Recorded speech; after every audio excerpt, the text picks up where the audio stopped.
This is OwlUp, where learning happens in minutes, not hours. For a deeper journey, explore all our courses at owlup.co. Now, let's dive in.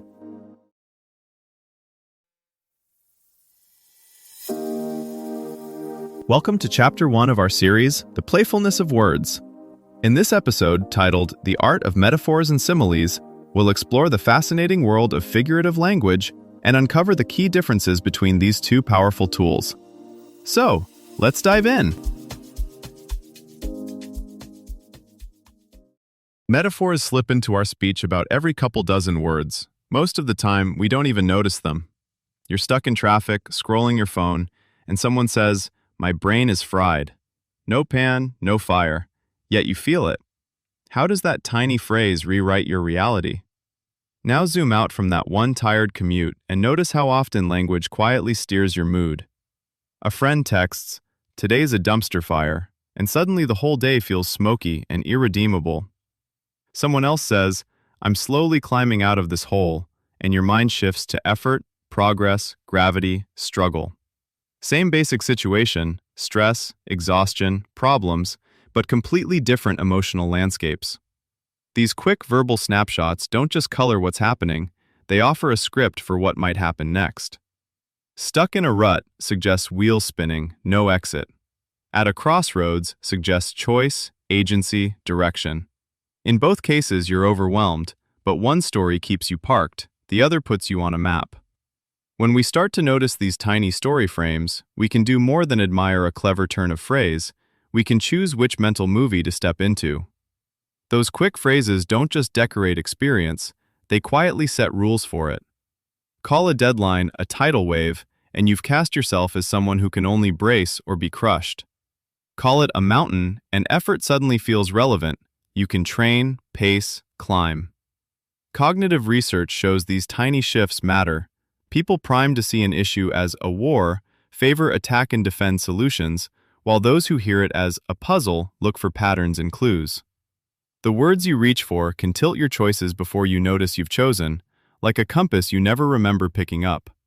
If you zoom in on the language people reach for under pressure, you'll notice two main moves.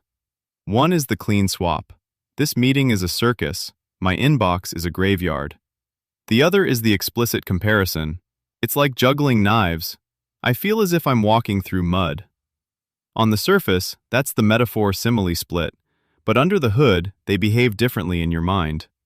Metaphors tend to hit faster and sink deeper. They don't announce themselves as comparisons, they just are the new frame. Time is money doesn't invite discussion, it sets a rule. You suddenly spend hours, waste afternoons, invest weekends. A simile, time is like money, leaves a little more daylight.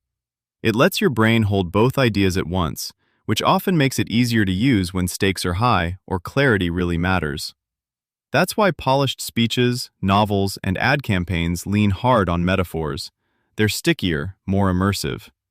But when scientists, therapists, or teachers explain something tricky, they often reach for similes. Think of anxiety like an overactive smoke alarm. Treat this variable as if it were fixed. The like and as if function as safety rails, signaling that this is a tool, not a literal truth. Novel turns of phrase amplify this effect. An unexpected line, "My calendar is a game of Tetris played on hard mode," forces a tiny mental pause while your mind builds the scene. That extra beat can make the idea memorable hours later.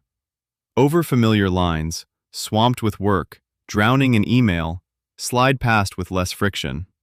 They're still doing quiet framing, but they rarely surprise you into rethinking anything. There's also a social layer. Shared metaphors and similes create in-groups, fandoms, workplaces, subcultures. A startup that always jokes about debugging our culture, or a team that calls tough projects boss-level quests, isn't just being cute, it's reinforcing who we are and how we deal with challenges. Switch the images, and the culture often shifts with them. Your challenge this week: eavesdrop on your own language in one recurring situation, say mornings, workouts, or meetings. In that single context, deliberately test drive 3 new comparisons. One punchy metaphor, one clear simile, and one slightly unusual, vivid line. Notice which one changes how the moment feels and which one other people pick up and repeat. Shakespeare didn't just decorate his plays with pretty lines. He built whole emotional engines out of them. Juliet is the sun doesn't tell you her personality. It yanks her into a cosmic scale of warmth, danger, orbit. No like, no hedge, just a new gravity in the scene. Modern lyricists do the same on smaller stages. When Frank Ocean sings, "I'm a forest fire," he doesn't say he feels intense. He becomes a spreading, uncontrollable force, and the relationship suddenly looks flammable rather than sad or sweet. You can watch brands do this in real time. Duolingo calls its streak on fire and turns practice into a heat meter, not a chore chart. Calm doesn't say, "We sell an app." It invites you into a sanctuary in your pocket, shifting a rectangle of glass into portable shelter.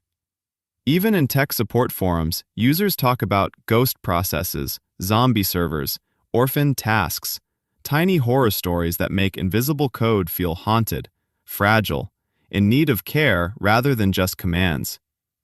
Metaphor-heavy AI might flood feeds with shiny but shallow comparisons, so the real edge will be editing, training yourself to spot which lines genuinely sharpen a point. In global teams, clashing images can quietly derail alignment. A manager selling war room strategy to colleagues whose cultures prize harmony may trigger hidden resistance. Meanwhile, therapists already tweak client metaphors, nudging "I'm broken" toward "I'm in repair," turning tiny shifts in wording into long-term changes in self-story. Treat your comparisons as tiny prototypes. Test, tweak, retire, remix. Swap "I'm swamped" for "I'm running a marathon without a finish line," and notice which one nudges you to change pace, not just complain. Over time, the images you default to become a quiet design system for your days. Subtle, but powerful enough to redraw what possible feels like. Here's your challenge this week. Pick one everyday object in your room, like your coffee mug, keyboard, or plant, and craft 10 fresh metaphors and 10 similes that compare it to unexpected things. For example, my mug is a small moon orbiting my morning. Then, choose your 3 favorite images and expand each into a 3 to 4 sentence mini paragraph that shows, not tells, the comparison in action. Finally, share one of those paragraphs with a friend or online and ask them which image stuck in their mind most and why. This was OwlUp, your daily step forward. To keep learning with structured courses and more insights, go to owlup.co.